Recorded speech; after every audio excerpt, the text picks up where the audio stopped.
I'm Andrew Coates, the host of the Live Free and Diet Hard podcast, episode 319. Been doing this a long time. I appreciate you guys tuning in and listening. And recently, I've been doing a series of episodes with my speakers for my upcoming event, the Evolve Strength Business and Coaching Conference. That's going to be in Edmonton, September 13th and 14th. And I've got my friend Jennifer Van Barneveld, and she's the owner of Team Strong Girls and Strong Magazine. It's one of the few in-print magazines we get to still see on bookshelves, which is pretty cool. So it's great to have you back. Thanks for having me. I'm so excited to be back. We'll talk a little bit about what we got planned for the event, but as I was saying off air, anybody who looks at your media, there is an air of success. You're owner of several successful businesses. You've been cover model on a lot of magazines, and you've also been doing this a long time. And someone seeing all this does not always see the process. It's very easy to look at and go, "Oh, this is someone successful. I can't identify with that because here I am struggling." Are there Yeah. any things along the way? Like what's the stuff that people didn't see along the way? The hard times, almost going broke early in your career, which is a Yeah. quote on your website. Any of those attitudes or practices that led you to where you are? Yeah, it wasn't like this over, 11, 12 years ago. I was still trying to figure my life out in my 20s. I knew that I loved fitness. I knew that that was always like it had always been part of my life. I was a dancer, and then I started personal training at age 18, but I kind of lost my way. And I lost my way in the Toronto party scene. you know, um, you too. Newfoundland, I used to own a nightclub. Okay. In my mid to late Yeah. 20s, I owned a martini bar nightclub. A lot of after hours stuff there. Yeah. And I've been in that world. Yes. You get lost. So you can totally get lost in it, right? And I was I was working for a toner company, like a toner company, toners that go into your printers. And I was selling toners to other small businesses. That was my job. And I would always have like my personal training clients on the side, one or two times a week. But on the weekends, it was like Friday to Sunday, I would be out in the clubs, and I would literally spend my entire paycheck to go out and party. I would have like nothing left on a Monday. And I was doing this for a few years, selling toners and going out and partying and having some training clients on the side. And it was fine. Like, I remember waking up one morning, and it was a morning where I was completely hungover. And we ended up going to, I don't even know if I shared the story with you, but we ended up going to McDonald's of all places to have that hangover food. And we had like my boyfriend at the time, my husband now, had like $20 to our names, and we spent it on McDonald's. And it was like the lowest of the low. I remember feeling like, can't believe this is my life. And we're sitting here and we're eating a McDonald's meal together, and I don't know how the hell I'm going to get through the rest of the week. And we had a really hard conversation. And I was like, well, what do you want to do? And he was getting some of his finance certs, and he asked me, well, what do you want to do? And I said, well, I always kind of go back to fitness because that's my passion, and I really want to I really want to do something in it. I really want to help other people, but I need to help myself first. And he's like, well, let's do it. Like, let's stop going out on the weekends and actually do something productive towards this. And I remember I had to call my brother that night and ask him for $500 to get through the week. But with that $500, I got through the week, and I also promised myself that I would stop going out on the weekends. And instead, I walked into a gym and I asked if I could teach some boot camp classes. And that's really how I started. I just started with boot camp classes. And then from there, I offered them an online program. And then from there, I just shared results, and people started to come in. I mean, it was it was a simple process, but it was that one decision that I made of like, okay, this is not, clearly my life isn't working right now. Clearly I have to make a change, because you can want all this stuff, and then if you're not making an actual hard change, like a direct pivot, you're not gonna be able to have the life that you truly want, if you're living this other life. And so for me, it was not going out for birthdays anymore, kind of saying goodbye to my party friends at the time, and completely doing something different, something that I truly, truly wanted. And that was to be in fitness again. I wonder just how many fitness careers are bored of leaving the hardcore party lifestyle. Yeah. Lord knows, like I've been there too. I hopped a flight across the country to move to a city where I had two friends. I had a room to stay in, and that sort of situation unraveled pretty quickly. So I was staying in a hostel, and I brought everything God. that I could take in two suitcases. $8,000 in debt on a credit line. I had about $2,000 room left on him. And I spent a lot of that on a computer so I could play World of Warcraft in the early days as I did what I had to do to stay out of the other world. I Yeah. got a job, and I didn't start in fitness right away. I got a job in a casino dealing blackjack and then quickly poker. Oh, And wow. I ate a lot of shit in that world Mhm, too, just head mhm. down doing that job, hid from the world for a bit, but got back to the gym, always my passion. And then the gym that I worked out at, they kept asking me. I initially said no, but I finally said yes. Hey, would you come work here as a personal trainer? I remember the first week, end of the first week going, I can't do this. I'm overwhelmed. I'm struggling to learn the systems. I don't know what I'm doing. But by the end of week two, I thought, okay, this has potential. And I look back now and I laugh. Uh, like everybody listening here is like self-selects bought into already being way further along than the low points you and I just described. And so it's like, I promise you, you dive in, you go all in, you stick with this stuff. The potential is literally limitless. Were there any things you learned about yourself, attitudes that became your ethos, part of who you were, that led to, because starting out teaching boot camps have been online is still not owning these big Yeah. companies. What Yeah. became the foundational principles for you as you went along? Honestly, I think it was, I didn't have, like, at that time, it was like, there's nothing else. This is exactly what I want to do. And I don't have a plan B. I didn't have a plan B. And so I feel like it was my grit and almost like an obsessive personality at the time. And I think that that's really what got me to where I wanted to be. Um, I would visualize too, but I would also just like it became my life. If that makes sense. It really just became everything that I did. Like I kind of have that personality. When I go all in, I'm like 110% in. And so I think that got me far. That got me to a place where, wow, I have a small business now. Like I I think I had like 20 clients to begin with. And then that went pretty fast, like within the 12 weeks, within me showing like how these clients succeeded with me and sharing their success stories. Like 12 to 16 weeks, I went from like 20 clients to like 70 clients right away. Um, and so that grit and being obsessed with it was part of it. But what got you there first doesn't it doesn't continue the business growth. I feel like I've learned a lot, and there's been so many ups and downs along the way.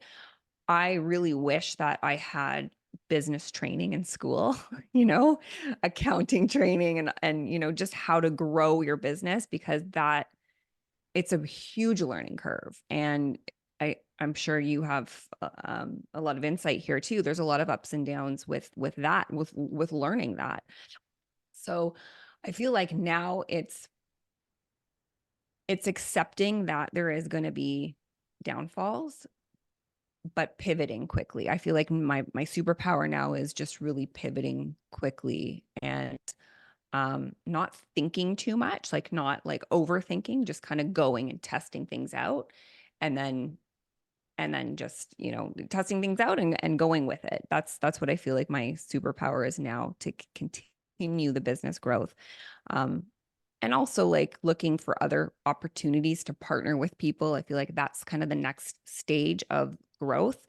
I feel like you can only get so far with, me and my husband and my small team. So now it's like, it's really looking for partners and collaboration to really get to that next level. Because for us, the money's great, but for me, it's more of like that impact. And, my kid, Jackson, who's my 9-year-old boy, he's really into tennis and he loves what we do. Like he's asking so many questions. And I want to leave a legacy for him now. I want him to be able to, take over our business and, do something special with it one day. So yeah, it was a You little bit of a mentioned, tangent, but oh, this is exactly what I want.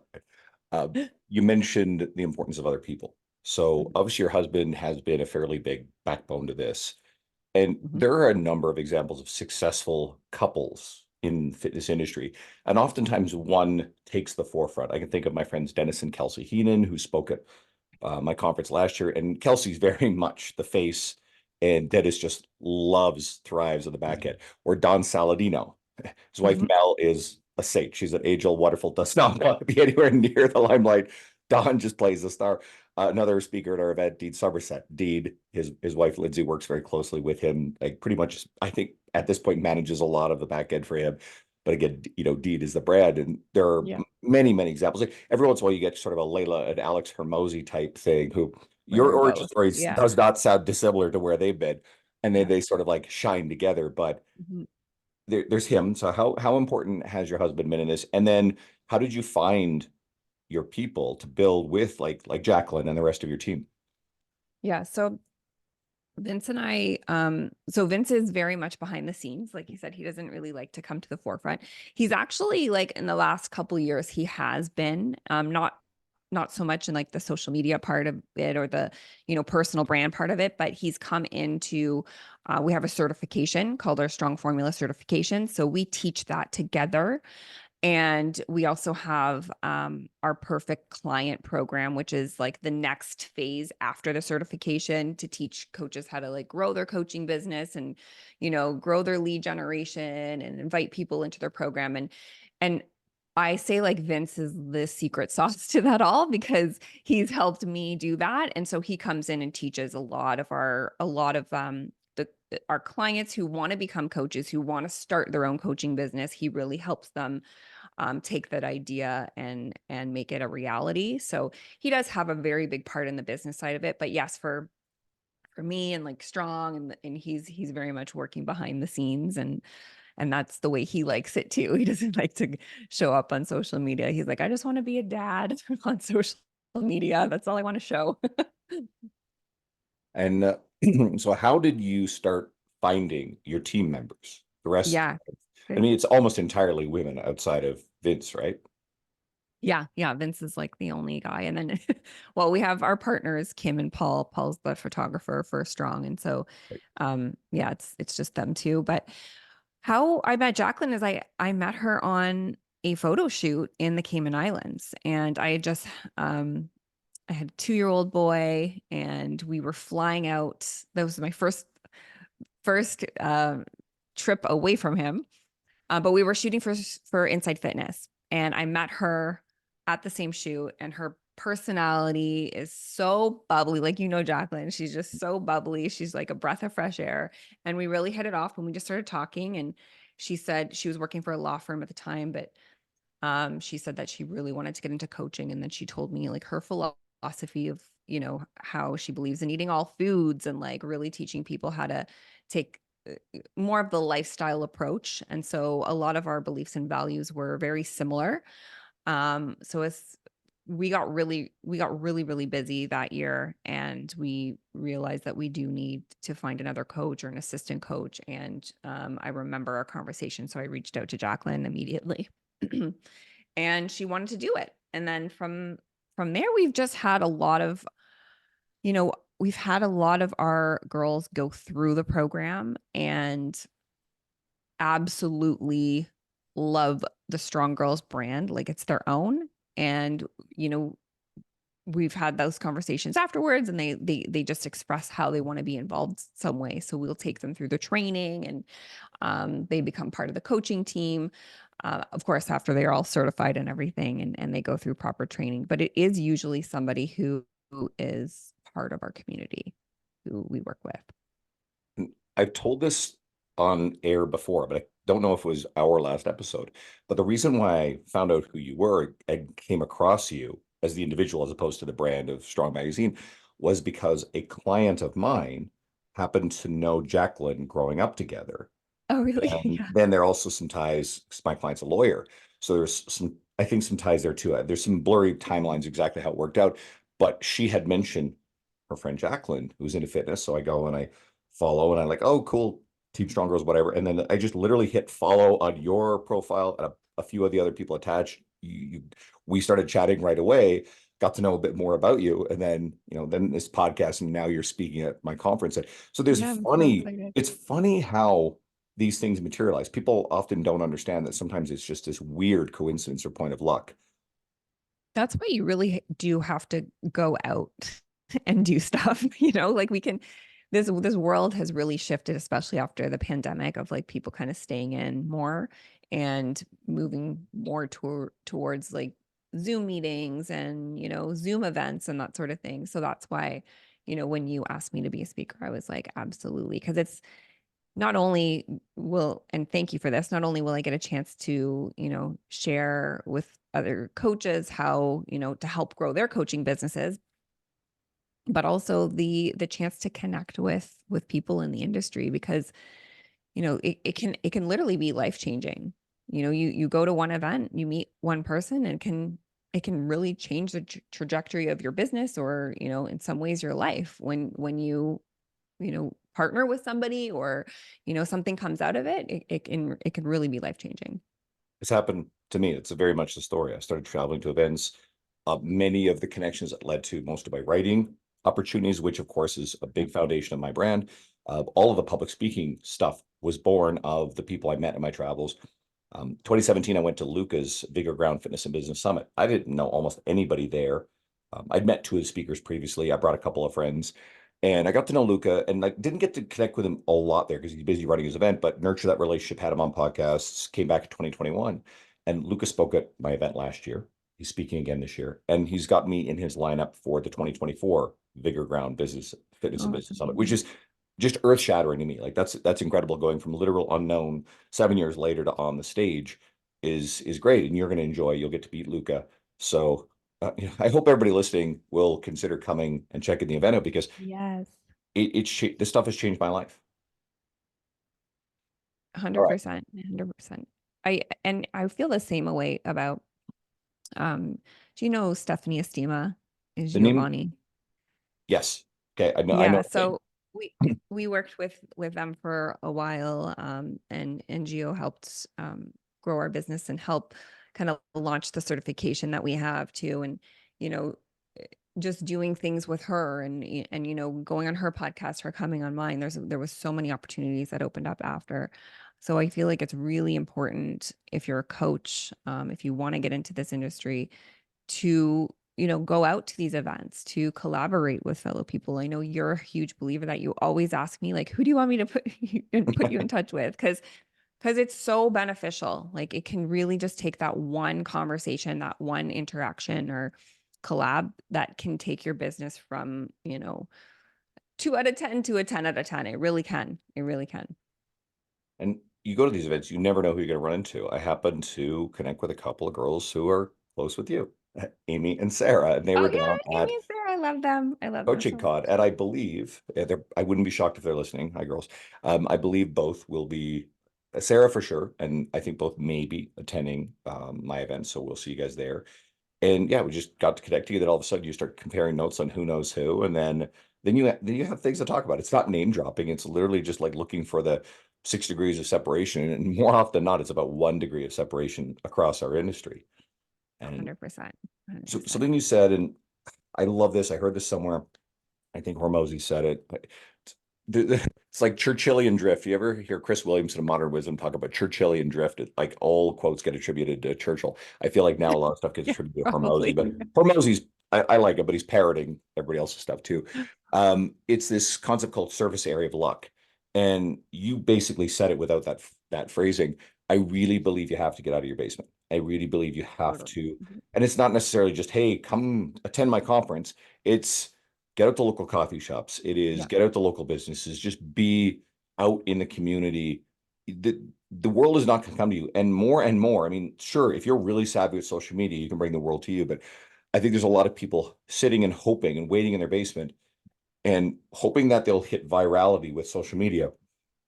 Well, what they need to do is they need to get in front of faces in person and Yeah, like build an real people. in-person business Mhm. so that way they have that foundation and then you can lean into and grow online work without a sense of desperation, urgency, or need. And also fear and anxiety grows in isolation.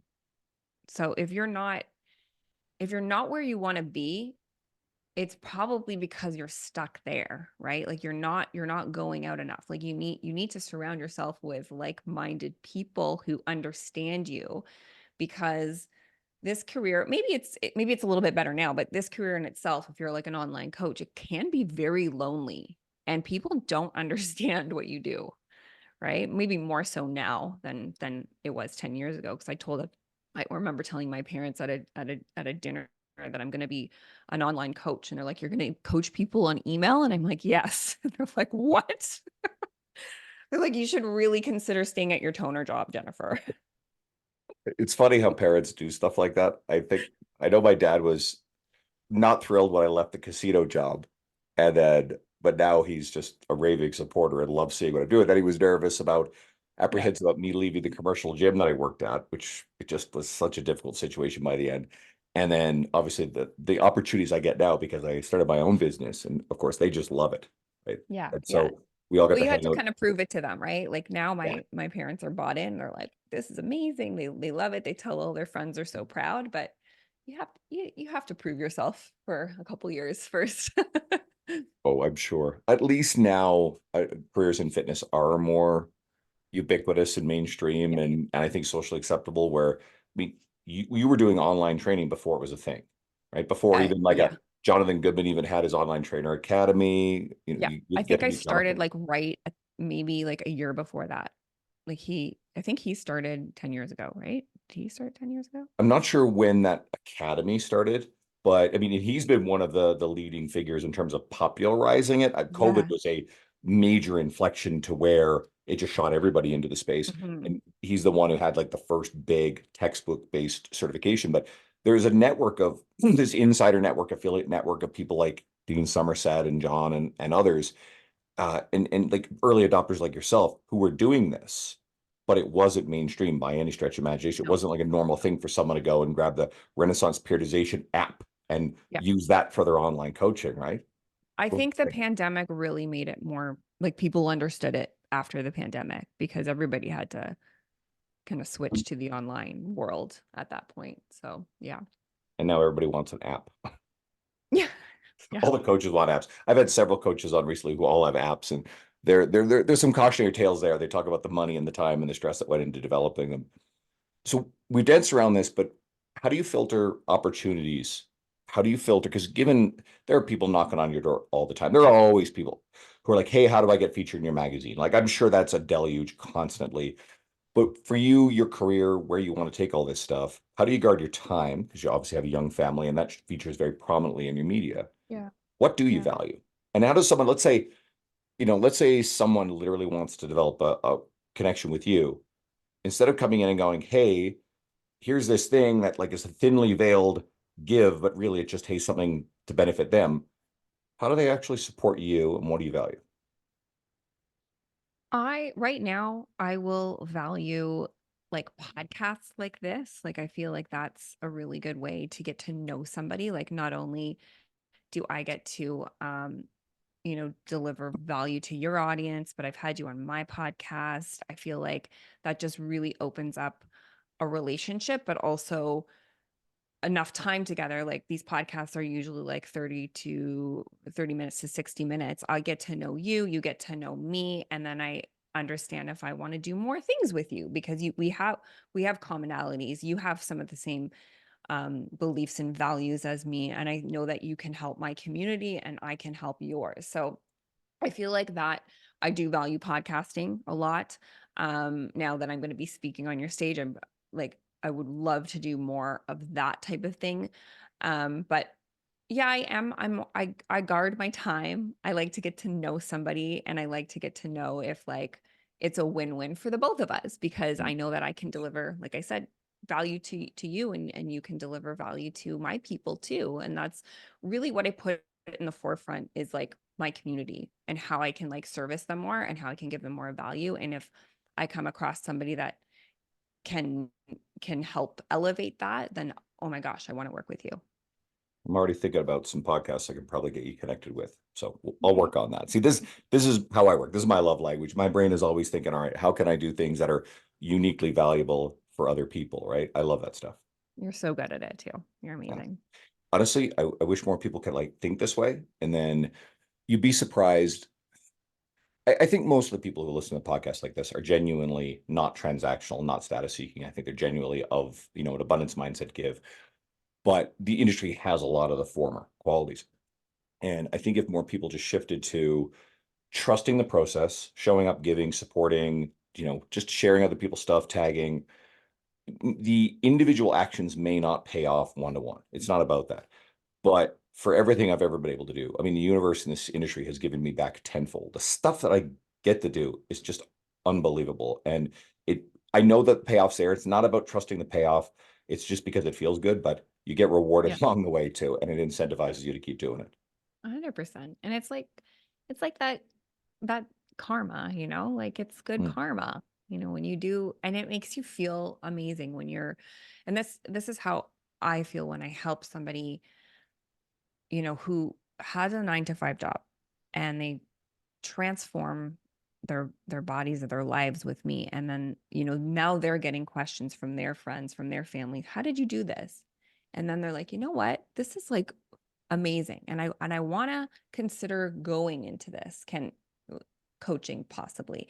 And to help them do that, like it's so amazing to see that full transformative journey, because they started with themselves and now they're helping other people, and it actually happens quicker than you think in a lot of the cases. And that's why we developed the strong formula cert, um, because that's the first question we would get when somebody finished their transformation with us, or they did their photo shoot. They would be like, okay, what's next? Like, I really want to learn more. I want to start helping other people. It's just really, really rewarding to help other people help more people, if that makes sense. Tell everybody more about the certification and what is your goal? What do you want to do long term with the certification? I want to grow it. So we're gonna be we'll be relaunching it in the fall, with like a co-launch with Strong Magazine. And right now, the certification is teaching somebody how to teaching a coach how to take somebody through a successful body transformation.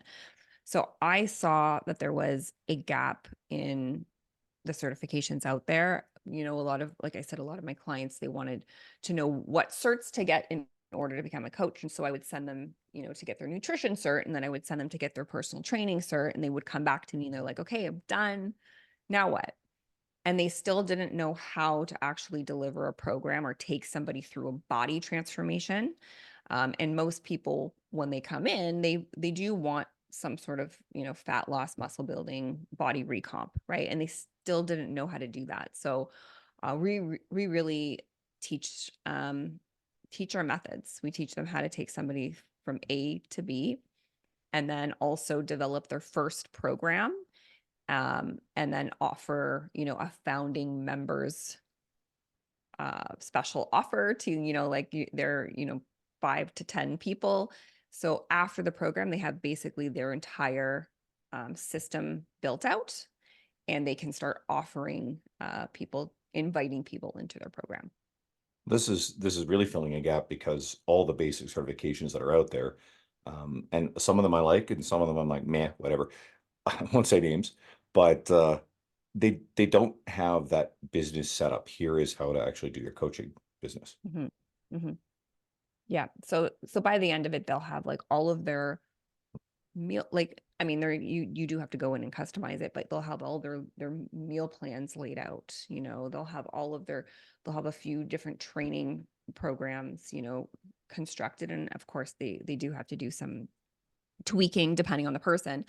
And then also like the forms that they're going to be filling out, like their questionnaire forms, what to ask in that. Also their biweekly check-in forms, also like their dietary adherence forms. So everything is built out by the end of the program. So they feel super confident in how to offer it and super confident in their program so they can start coaching right away. This is the stuff that coaches just get bogged down with, because I was helping a friend of mine transition and build, get the start of her business going independently, leaving a commercial gym. And she's really worried about the forms, the intake stuff, and all this sort of stuff. And I was like, no, no, no. Like, let's start real simple here. Yeah. But I think where coaches need to focus on is getting in front of people. I'm saying, hey, like, get into every client you've ever worked with. Send them an email, reach out to them, a video message or a voice message or something on social media. Go follow literally everybody you can think of who's like from that old world. Reconnect with them. Get face to face, let them know what you're doing. Don't even drop Yeah. in and go, hey, like, do you want to come train with me? More like, I'm just letting everybody know I've started my own business. I'm really excited. It's definitely a bit of a rebuild. Get people who have already supported you emotionally invested in what you're doing, and make sure that they know what you're doing and where you are.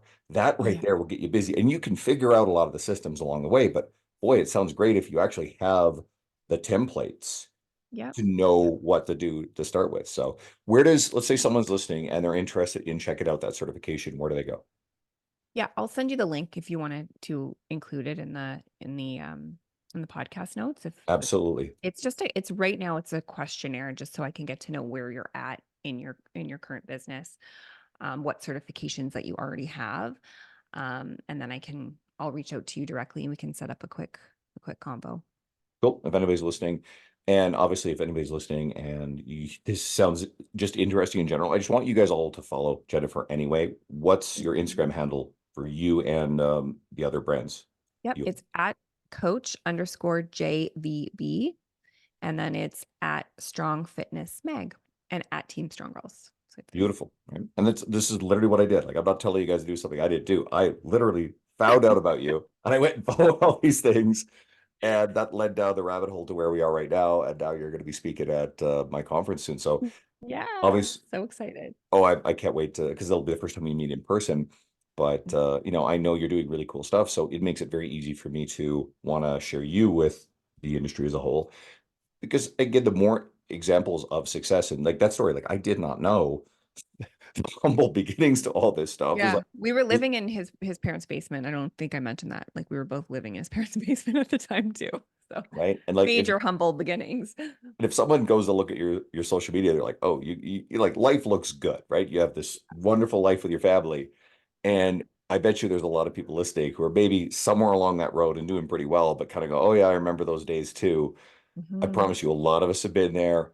And I think there's something from that that makes you hungry, makes you never want to go back, use the word grit, just that determination to go, I'm never going to be there again. I'm not going to Yep. fuck this up.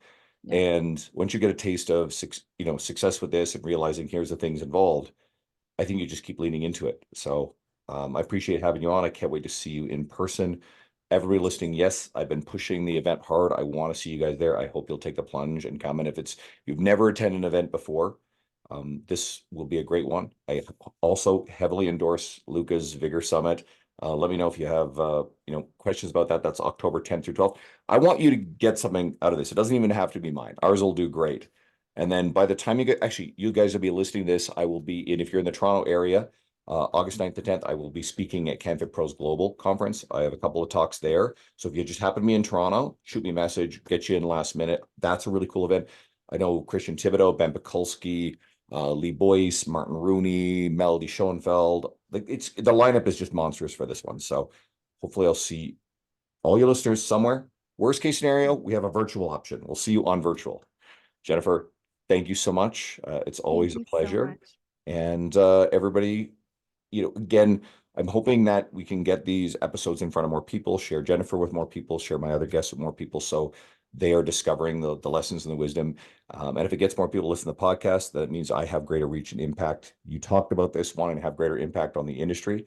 So if you can, share this with someone that you believe would enjoy Jennifer, what Jennifer's doing, the idea of the certification, or my upcoming event. And that's the give. Thank you guys so much.